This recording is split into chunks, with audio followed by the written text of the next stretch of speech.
America Iran ആക്രമണം കനത്ത പശ്ചാത്തലത്തിൽ ഷിപ്പിംഗ് കമ്പനികൾക്ക് കർശന നിർദ്ദേശവുമായി കേന്ദ്ര സർക്കാർ. ഹോർമുസിലൂടെ യാത്ര ചെയ്യുന്ന കപ്പലുകളിൽ ഇന്ത്യൻ ജീവനക്കാരെ നിയോഗിക്കരുതെന്നാണ് ഉത്തരവ്. ഡയറക്ടറേറ്റ് ജനറൽ ഓഫ് മാരിടൈം അഡ്മിനിസ്ട്രേഷനാണ് ഇത് സംബന്ധിച്ച് പുതിയ നിർദ്ദേശം ഷിപ്പിംഗ് കമ്പനികൾക്ക് നൽകിയത്. അതേസമയം ഇറാന്റെ ആക്രമണത്തിൽ ഗൾഫ് മേഖലയിൽ വ്യാപക നാശനഷ്ടമുണ്ടായെന്നാണ് റിപ്പോർട്ട്. ഡ്രോൺ വീണ് കുവൈറ്റിലെ ഒരു വെയർഹൌസ് തകർന്നതിന്റെ സാറ്റലൈറ്റ് ദൃശ്യങ്ങൾ പുറത്തുവന്നു. ഇറാനെ ആക്രമിച്ചാൽ മേഖലയിലെ എല്ലാ അടിസ്ഥാന സൗകര്യങ്ങളും തകർക്കുമെന്നാണ് IRGCയുടെ മുന്നറിയിപ്പ്. അജയ് സുധ ബിജു വിവരങ്ങളുമായി ചേരുന്നു. അജയ്, 4 ദിവസം തുടർച്ചയായി അമേരിക്കയുടെ ആക്രമണം ഇറാന്റെ മണ്ണിലുണ്ടായിരുന്നു. ഇന്നലത്തെ രാത്രി എങ്ങനെയായിരുന്നു? ഏറ്റുമുട്ടൽ തുടരുകയാണോ? സമാധാനത്തിന്റെ പാതയിലേക്ക് ഇരു രാഷ്ട്രങ്ങളും മാറാൻ എന്തെങ്കിലും സാധ്യതകൾ അവശേഷിക്കുന്നുണ്ടോ? രേണുക, അമേരിക്കയുടെ പുതിയ ആക്രമണങ്ങൾ താൽക്കാലികമായി അവസാനിപ്പിച്ചിട്ടുണ്ട്. ഇറാനിൽ ഇതുവരെ മരണസംഖ്യ 35 ആയതായിട്ടാണ് വിവരം. 300ഓളം പേർക്ക് പരിക്കും ഏറ്റിട്ടുണ്ട്. ഇതിന്റെ പ്രത്യാക്രമണമായി ഗൾഫ് രാജ്യങ്ങളെയാണ് ഇറാൻ പ്രധാനമായിട്ടും ലക്ഷ്യം വെച്ചിരുന്നത്. ഗൾഫ് മേഖലയിൽ കനത്ത നാശനഷ്ടം തന്നെ ഇറാൻ വരുത്തിയിട്ടുണ്ടെന്നാണ് IRGC പുറത്തുവിട്ട ഒരു പ്രസ്താവനയിൽ പറയുന്നത്.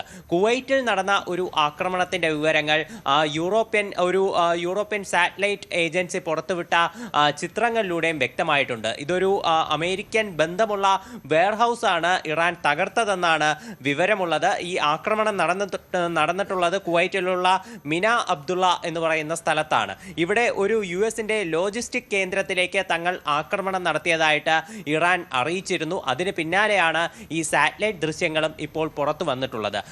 ബഹ്റൈനിലും അതുപോലെ ജോർദാനിലും ഉൾപ്പെടെ നിരവധി US വിമാനത്താവളങ്ങളെയും അതുപോലെ തന്നെ മറ്റ് എയർഫോഴ്സ് കേന്ദ്രങ്ങളെയും എല്ലാം IRGC ലക്ഷ്യം വെച്ചിരുന്നു. ഇവിടെയും കനത്ത നാശനഷ്ടങ്ങൾ ഉള്ളതായിട്ടാണ് ഇറാൻ പുറത്തുവിട്ടിട്ടുള്ള പത്രക്കുറിപ്പിൽ പറയുന്നത്. ഈ അറബ് രാഷ്ട്രങ്ങൾ പറയുന്നത് ഇറാന്റെ ആക്രമണങ്ങളെ തങ്ങൾ വിജയകരമായി പ്രതിരോധിച്ചു എന്നാണ്. ജോർദാൻ ഇന്ന് പുലർച്ചെ മാത്രം 8ഓളം മിസൈലുകളെയാണ് നിർവീര്യമാക്കിയതെന്നും പറയുന്നു.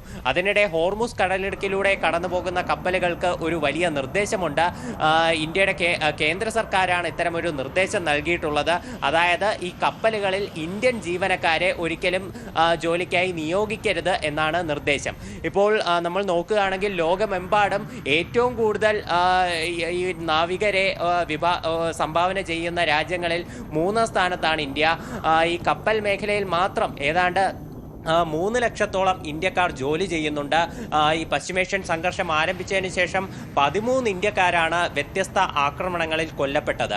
2 ദിവസം മുൻപേ ഒരു UAE-യുടെ കപ്പൽ ആക്രമിച്ച് തകർത്തതിലും ഒരു ഇന്ത്യക്കാരൻ കൊല്ലപ്പെട്ടിരുന്നു. അതിന് പിന്നാലെയാണ് ഈ കപ്പൽ മാനേജർമാർക്കും അതുപോലെ തന്നെ വിവിധ റിക്രൂട്ട്മെന്റ് ഏജൻസികൾക്കും കേന്ദ്ര സർക്കാർ ഇത്തരമൊരു നിർദ്ദേശം നൽകിയത്. ഇന്ത്യൻ ജീവനക്കാരെ കപ്പലുകളിൽ നിലവിൽ ജോലിക്കെടുക്കരുത് എന്നുള്ളത്. ഇനിയൊരു നിർദ്ദേശം പുറപ്പെടുവിക്കും വരെ ഈ ഒരു ഉത്തരവ് പ്രാബല്യത്തിലായിരിക്കുമെന്നും കേന്ദ്ര സർക്കാർ അറിയിച്ചിട്ടുണ്ട്. ഡയറക്ടറേറ്റ് ജനറൽ ഓഫ് മാരിടൈം അഡ്മിനിസ്ട്രേഷനാണ് ഇത്തരം ഒരു ഉത്തരവ് നിലവിൽ പുറത്തിറക്കിയിട്ടുള്ളത്. ശരി, അജയ് സുധ ബിജു ആണ് വിവരങ്ങൾ നൽകിയത്.